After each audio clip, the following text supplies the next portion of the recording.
muita coisa boa na internet, mas tem os riscos também, não é?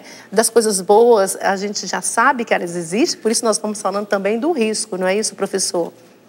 Com certeza.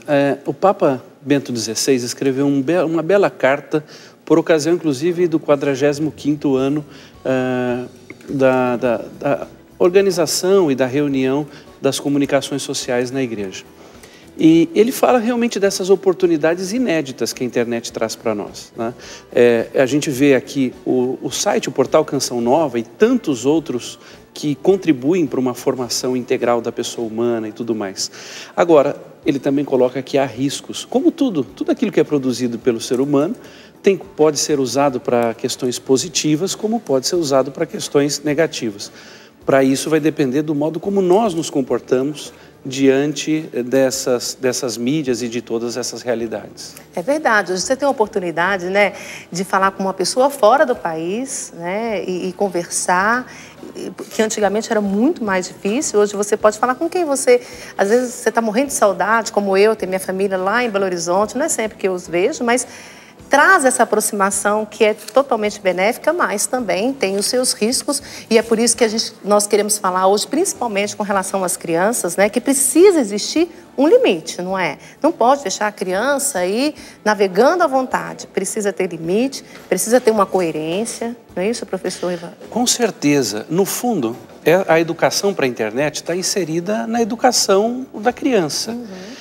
O primeiro ponto que nós poderíamos assim, começar a pensar é que tem se tornado comum muitas vezes os pais acharem que a criança tem que se guiar e é uma tendência até em uma parte da psicologia dizer que a criança deve encontrar os seus caminhos sozinhos. Isso traz um perigo muito grande. E a igreja vai ensinar, com a sabedoria dos séculos que ela possui, que não, que compete aos pais formar a consciência dos filhos. São os pais que vão ver, claro, quanto maior a idade da criança, maior a autonomia dela. Se ele já é jovem, daqui a pouco adulto. Mas quando criança, são os pais que devem definitivamente moldar a consciência, ver o que ele pode, o que ele não pode. Então, os pais não precisam e nem podem ter medo de exercer isso. Um lindo documento do Pontifício Conselho para as Famílias diz que, ao educar os filhos, os pais, no fundo, estão participando da pedagogia divina, do modo como Deus também nos ensina a viver. Até porque a internet não pode se tornar uma babara eletrônica, né? Porque às vezes realmente o pai trabalha o dia inteiro, a mãe também, aí chega em casa, o filho quer o quê? Atenção, ficou o tempo todo, né? Sem a presença dos pais, principalmente para quem trabalha o dia inteiro. Aí o pai chega cansado, a mãe também, e a criança quer, né, brincar, porque criança tem uma energia assim maravilhosa, graças a Deus, né? Que diga aí os pais que estão nos acompanhando, né? E aí, infelizmente, né, por causa dos afazeres que continua, os pais, né, acabam falando, não, vai para lá, para a internet, vai brincar, vai não sei o quê. Mas é preciso esse cuidado, essa atenção que cada dia precisa ser redobrada, né? Porque a gente não sabe. A gente tem aquela orientação básica, né, professor, que quando a criança não fala com estranho, cuidado, né? Tenha atenção, cuidado com quem você vai conversar. Isso também vale para a internet, não é? Com certeza. E voltando naquilo que você dizia, veja, a família é uma escola de amor. É onde eu aprendo a deixar de pensar em mim e começar a pensar no outro. Isso começa já quando se casa, onde eu preciso pensar na minha esposa, no que é importante para ela. E quando temos os filhos também, para que a gente possa olhar para eles e se dedicar a eles. Quando eu estou cansado e a minha filha quer brincar comigo, eu tenho duas posições, duas possibilidades. Ou eu vou pensar em mim e colocá-la na televisão, na internet ou alguma coisa, ou eu vou pensar nela, no bem dela. E aí, quem pode nos ensinar a fazer isso é nosso Senhor, porque Ele, sendo de condição divina, não se apegou à sua condição de igualdade com Deus, mas abriu mão de si mesmo para a nossa salvação. Então, olhar para a cruz de Cristo é uma grande escola para ser pai, para ser mãe, porque ali eu vou deixar de pensar em mim e pensar no bem do meu filho. E, claro, aí a internet e a televisão ou qualquer outra coisa não podem se tornar babás. E como você também disse, a importância de ver o que os filhos estão vendo, porque essa proteção que os pais, essa proteção que as crianças precisam de temas que não convêm à sua idade, de violência, de uma sexualidade desenfreada e desregrada, A quem compete cuidar disso é aos pais e a ninguém mais. É nossa responsabilidade, e aquilo que você falava no início, não é transferir, não tem como transferir, é nossa, né, Rodrigo? Por isso, né, eu acho que muitas vezes a gente, mesmo no cansaço, é uma opção feita, né? É meu filho e quem cuida sou eu. Eu tenho participação aqui, disse. Antes de ler a participação, você comentou o Twitter do Papa Francisco, eu vou ler o Twitter dele hoje. Queridos jovens, não vos contenteis com uma vida medíocre. Deixai-vos fascinar pelo que é verdadeiro e belo, por Deus. Aí já está uma dica para a gente, né? Para quem tem filho, para quem educa as pessoas, a fazer com que os filhos, os jovens, tenham esse fascínio, se encantem com Deus, com o que é belo e verdadeiro. Aí já está uma chave boa. Mas agora eu tenho uma pergunta aqui do Ederson Léo, ele é de Taubaté, ele é pai, tem 2 filhos, uma menina e um menino, os 2 adolescentes. Aí ele pergunta assim, o que vocês acham da instalação de programa espião para poder monitorar o que os adolescentes acessam na internet? Essa é a pergunta do Ederson Léo, é pai, tem 2 filhos, de Taubaté, São Paulo. Veja, aqui eu queria evitar opiniões minhas e pensar mais com a igreja. O que nós temos? Nós temos 2 possibilidades. Uma é numa conversa sincera com os filhos. Espionar como alguém que não está sendo leal com o filho não é uma boa opção. Agora, dizer para o filho há coisas que não podem ser vistas, ou até mesmo, por exemplo, nas crianças menores, deve-se até evitar que elas tenham acesso à internet. Claro, daqui a pouco eu tenho 2 meninas, então tem no portal da Canção Nova, tem o Cantinho da Criança, os Amigos do Céu, onde há um portal. Então eu vou com as minhas filhas, com a mais velha, no fundo a outra é pequenininha, mas eu vou com ela, acesso junto, mostro, imprimo, desenho e tudo mais. Mas franquear, ou seja, deixar a criança sozinha nessas circunstâncias é perigoso. Agora, não é errado, não é tecnicamente errado aos pais terem programas que protejam os filhos até de coisas que eles podem ver, porque quem já não entrou num site que abre lá uma propaganda que você não sabe de onde veio e como é.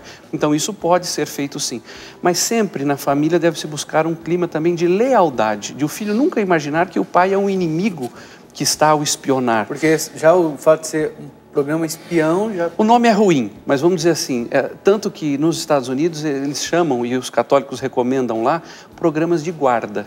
Programas que vão guardar a família, que vão proteger os filhos de mensagens e de sites que não são desejáveis para uma boa formação moral.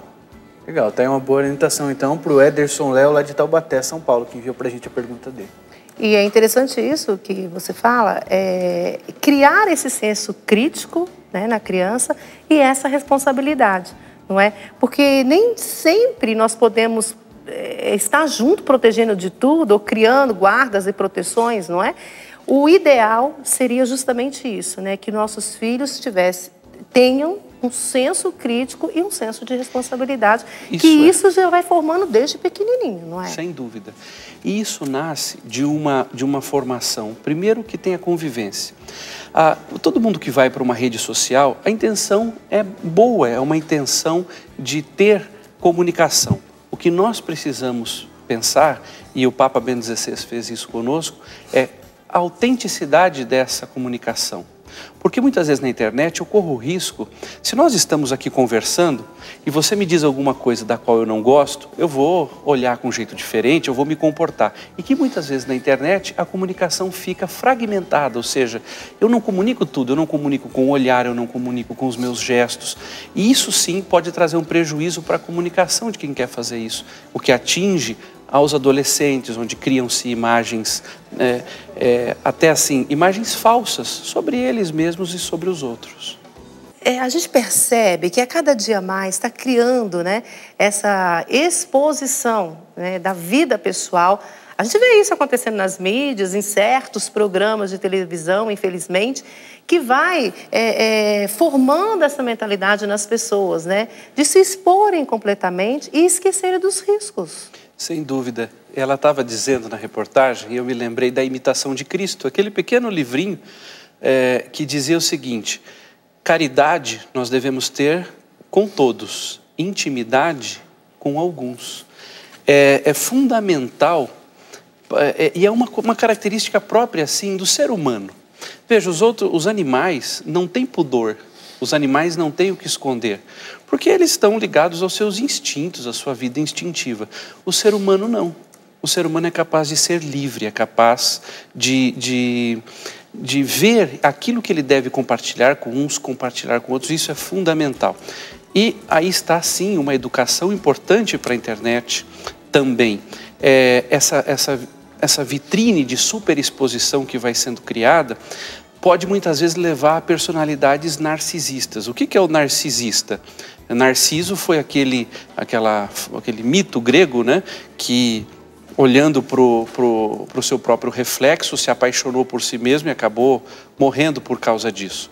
Então, na internet, nós temos esse risco, essa coisa de construir um perfil público numa rede social e que muitas vezes nem reflita aquilo que é a essência da própria pessoa e a realidade da vida dela, justamente. E agora, é interessante porque se os filhos veem os pais, né, os adultos, enfim, tendo essa liberdade, né, de exposição, ela acaba também entrando nisso, não é?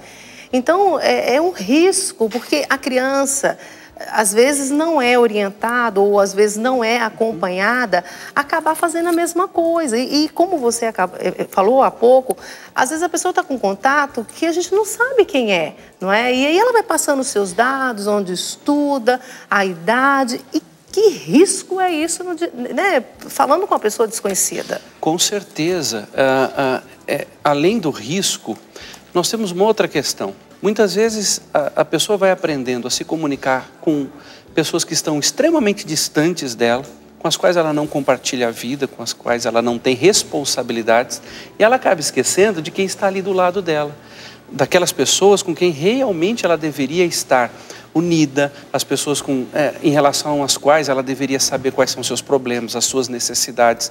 Então, a interação pelas redes sociais nunca pode esconder ou fazer esquecer a necessidade que nós precisamos saber como é que está o nosso vizinho, como anda a vida dele, ele está precisando de alguma coisa. Ou até em casa, pais que falam com os filhos, né, um na sala, um no quarto, ou pela internet, pelo telefone, que você fala, meu Deus, mas não está ali, por que não foi lá e falou, né? Então, isso cada dia mais tem assustado, né? Porque se um pai começa a falar com o filho através de rede social, precisa fazer um questionamento, não é? Então, um problema sério. Uma coisa que o Papa Bento XVI escrevia nesse documento de 2005 era justamente o fato de que a comunicação pela rede, pela internet, jamais pode ter a pretensão de substituir as relações humanas concretas. Porque, veja, na internet o máximo que eu vou ter é visão, eu vou estar usando a minha visão e a minha audição. São os dois sentidos que eu uso numa conversa na rede social. Mas nós também temos necessidade do olfato, do tato, de toda essa interação completa, do afeto, que não pode ser substituída por uma rede social. Nós aqui, e começamos, acho que como o Papa começou, a internet oferece possibilidades inéditas, possibilidades incríveis para o desenvolvimento da pessoa humana. Hoje nós temos acessos a livros que décadas atrás eram impensáveis que alguém pudesse ter com facilidade.